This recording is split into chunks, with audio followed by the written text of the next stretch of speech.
Hey, lazy guy. Still holed up in your room enjoying the life of a carefree NEET? Honestly, what a joke. Making mom and grandma work while you just sit around unemployed and have them support you. Isn't the father's role to be the head of the family? I'm in high school and even I work part time. Get a job, lazy old man. Aren't you supposed to be in class right now? Oh, finally a reply. Did I hit a nerve and make you sulk? I've told you 100 times I work from home now. I switched careers to a job where I can work from home. Sure. Grandma says she doesn't recognize any such thing, remember? I know, that's why I had to leave her company. You mean you got fired for going against Grandma, right? Typical NEET. You shouldn't go against people who matter, and that's why it turned out like this. No, I'm a remote worker. Do you even know what that means? I think I've seen something like that online. Oh yeah, it's the excuse lazy people use to call themselves self-employed. Oh, that's not it. There are jobs you can do from home, like game programmers, web writers, video editors, web designers, a lot of jobs. Novelists and comic artists can also be considered remote workers in a way. So what? It doesn't change the fact that you're still a NEET. I'm a script writer. What? I started doing script writing as a side job even when I worked for Grandma's company, but over time it became harder to balance both. When differences in opinion with Grandma came up, I decided to go full-time as a script writer. What? I'm making as much as I did when I worked full-time, so there's no problem. Oh, please, stop lying. You still don't believe me? No! Grandma and Mom both said there's no way anyone can make money doing such a side hustle job. They're both successful people. Grandma's the current CEO, and Mom will be the next CEO. Why would I believe anything you say when they say it's impossible? All right, it's clear we're not getting anywhere with this conversation. I'm on a deadline, so I'm ending this here. Oh, I see. Because you went against Grandma and got fired, no one else will hire you, huh? Got it. Still a garbage man, huh? Hey, you useless man. I heard from Mom. You're getting divorced, huh? She told you, huh? Yeah, I mean, I kind of knew it was coming. After all, you didn't even bother looking for a job for 2 whole years after quitting Grandma's company. No wonder Mom got fed up. You should have figured out your position a lot sooner. Let me make something clear. I'm the one who initiated this divorce. What? I'd been thinking about it for a while, but I hesitated because I knew how it would affect you. Even though I know I'm disliked now, I still shared a home with you for all these years. Oh, please, spare me the sob story. I don't care about your emotional crap. I didn't ask to be raised by a loser like you. A loser? Come on, Dad. You were working for Grandma's company in the first place, right? Then you got lucky and Mom, the next heir to the company, picked you up. You two got married, right? Yeah, that's true. So basically, you've been living off Grandma and Mom all this time. You were getting a paycheck from them, right? That's basically the same as them supporting you. And now that you're a NEET, it's just embarrassing. You're a parasite, a real drain on everyone. So that's how you see it, huh? No, I'm not interpreting anything. I'm just stating facts. Fine, whatever. It's clear you want Mom to have full custody, and honestly, I'm okay with that. I'm not expecting any understanding from you anymore. You're still talking about the same old stuff. You really don't get it, do you? You're just throwing a tantrum because Mom's finally done with you. Good luck with that. What a loser. Good luck with what? I mean, if Mom gets custody, that means you'll have to pay child support. You're in NEET, and now you're getting divorced. How does that feel? You'll be coughing up $2,000 a month for child support. How does it feel to go from freeloading to paying for your own kids' expenses? That's something you should be saying to the real father, not me. What? What do you mean by that? It's simple. I've already moved out. This is the part where you go ask Mom about the details. Wait, what? What the hell do you mean you've already moved out? Just like I said, I'm done here. Now go ask your mom. Goodbye.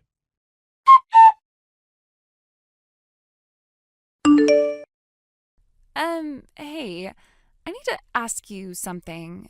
Dad? It's been a while since I've heard you call me that.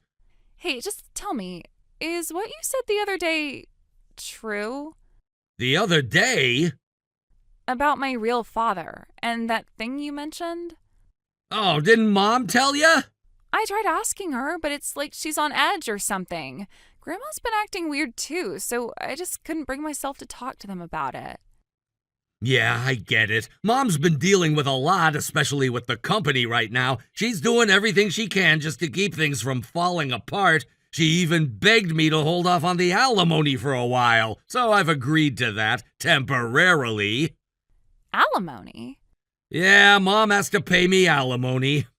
Wait, what? Why? How could she? You don't know any of this? I told you I can't get anyone to tell me. I just need to know. Please, I can't sleep at night thinking about it. If I tell you, you have to be ready for the consequences. Are you prepared? I don't care anymore. I need to know.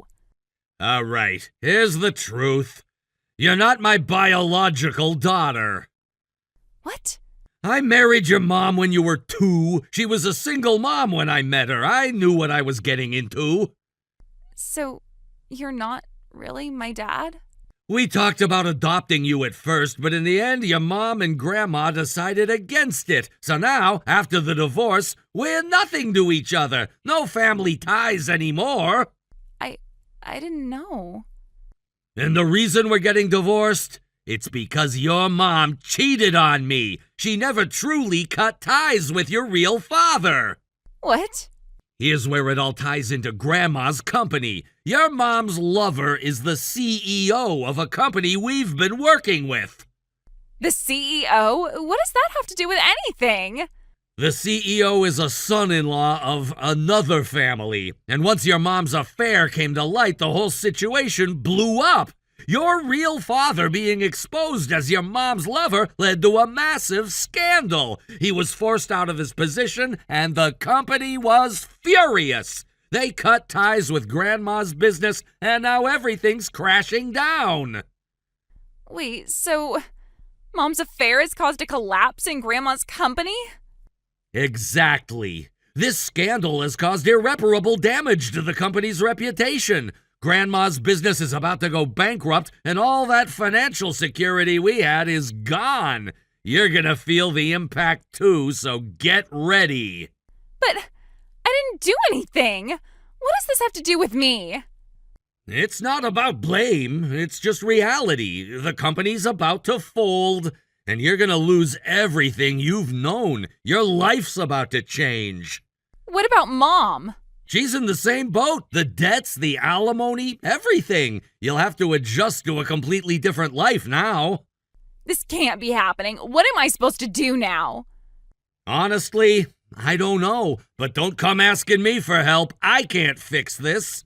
But you were my father for so long. I don't know what to do without you in my life. I know it's hard, but things have changed. I'm not the same person anymore. And neither are you. How can you be so cold about this? You're just going to leave me to deal with this mess alone? I'm already out of this. I'm done with this family. There's nothing left for me here. You can't just walk away. You were supposed to be my family. I'm sorry, but you have to understand, this is how it is. I'm leaving. I have a meeting with my TV project. I'm starting something new.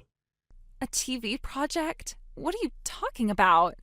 I'm a screenwriter now. I've got my biggest opportunity yet, so I can't stay here and keep talking about this. What about me? What about us? You can't just leave me like this. I've already transferred money for your school expenses. Take care of it yourself. Don't let Mom or Grandma take it from you. That's all I can do for you. Goodbye. Please, don't leave me like this. Goodbye.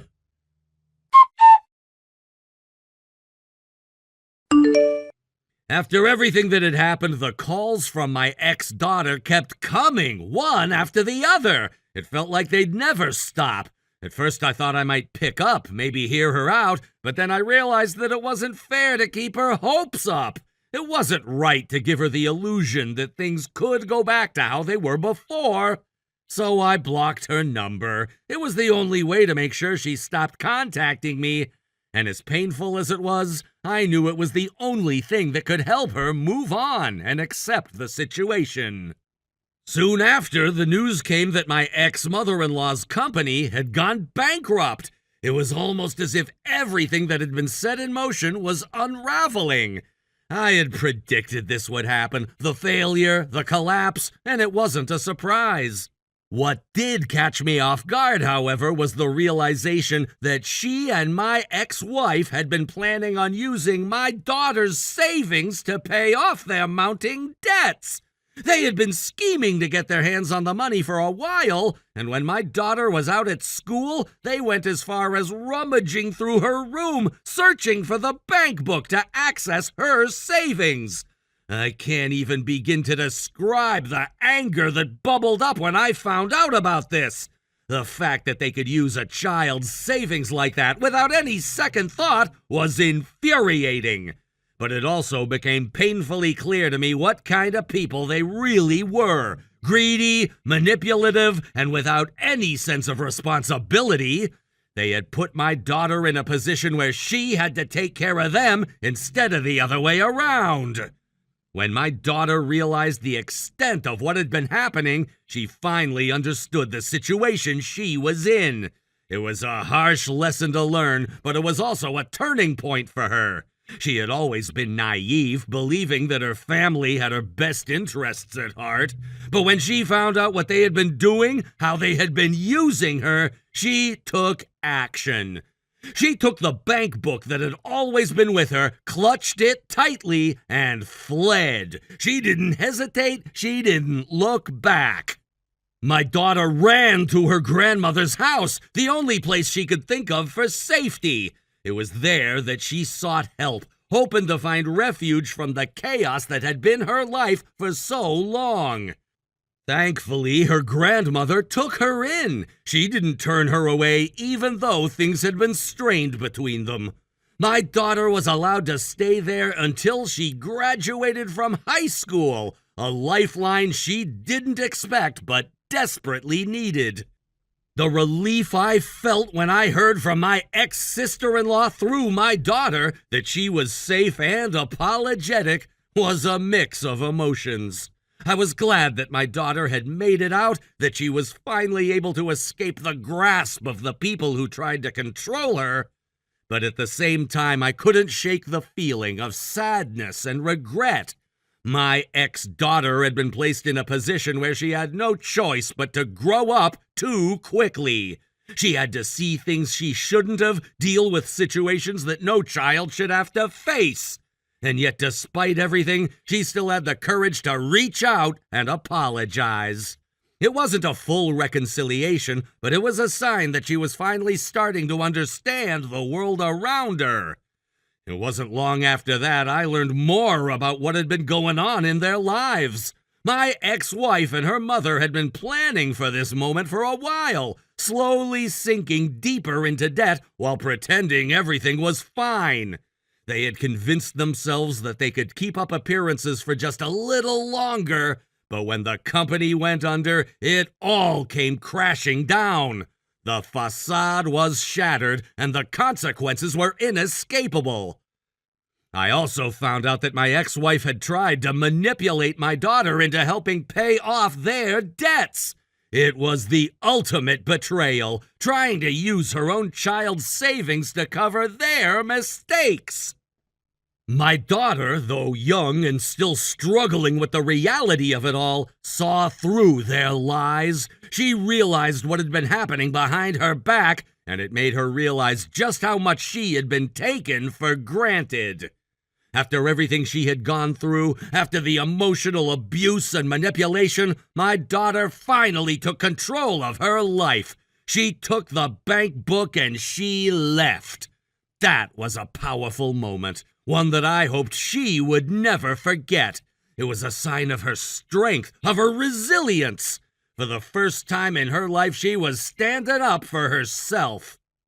The fallout from the bankruptcy wasn't just financial. The emotional damage was just as significant. My ex-wife and her mother were left to pick up the pieces, but they had no one to turn to. They had alienated everyone in their lives with their greed and manipulation. When they tried to make amends, it was too late. No one trusted them anymore. As for my daughter, she had a long road ahead of her, but I felt a sense of relief knowing that she was no longer under their control. She had a chance to rebuild her life, to start over. She had her grandmother's support, and while things weren't perfect, it was a start. I hoped she would find peace, that she would heal from the wounds they had inflicted on her. I couldn't help but feel a sense of guilt, though. I had been absent from her life for so long. I had let myself become wrapped up in my own struggles and battles, and in doing so, I had failed to protect her when she needed it the most. But I couldn't change the past. All I could do now was support her, even from a distance, and be there when she needed me. I couldn't undo the damage, but I could offer her the chance to rebuild, to move forward with her life. It was a strange feeling, relief mixed with guilt, sadness intertwined with hope. My daughter's apology had been a step in the right direction, but it didn't erase the pain she had been through. It didn't make up for the years of manipulation and betrayal, but it was a beginning. It was a sign that, despite everything, she was still capable of love, still capable of growth. And for me, that was enough. For now. As for my ex-wife and her mother, I didn't know what the future held for them. They had made their choices, and now they had to live with the consequences. But for my daughter, I hoped that the future was brighter. She deserved a life free from their control, a life where she could thrive and be herself, and I would do everything I could to help her get there. It was a painful and difficult journey, but in a way it had brought me clarity. I couldn't change what had happened, but I could choose what happened next. I could choose to move forward, to give my daughter the life she deserved. I didn't know what the future held, but I was determined to make sure she never felt like she was alone again. I would be there for her, even if it meant taking a back seat, even if it meant letting her lead her own way. That, at least, was the least I could do for her. Thank you for watching and listening. We hope you enjoyed the video. Don't forget to like this video and subscribe. Also, feel free to leave a comment about what you thought of the story. We look forward to seeing you at the next story. Thank you for watching. Please subscribe and hit the like button. See you next time.